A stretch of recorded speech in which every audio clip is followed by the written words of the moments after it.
สวัส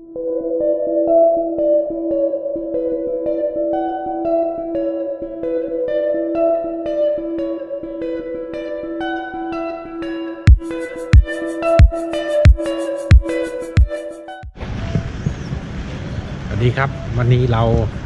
มาเล่นน้ำทะเลกันครับที่หาดนางรำสัตหีบครับ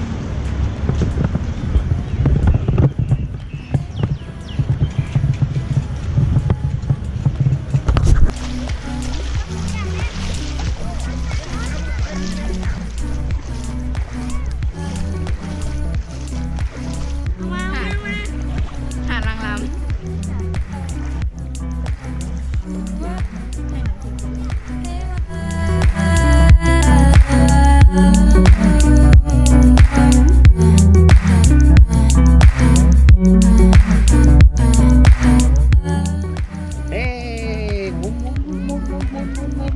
โอเค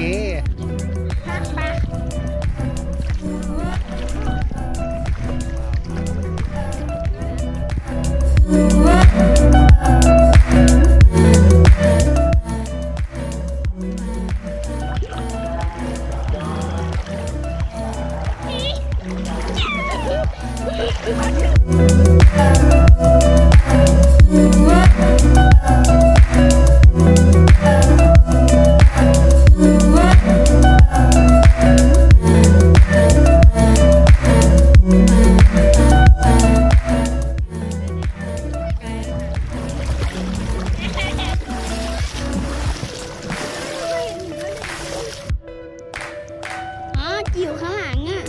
กี่จะแก้พูดเลยอ่ะน้ำใสอย่างเดียวจากลำหาดนางรำนะครับน้ำทะเลใสไหมมี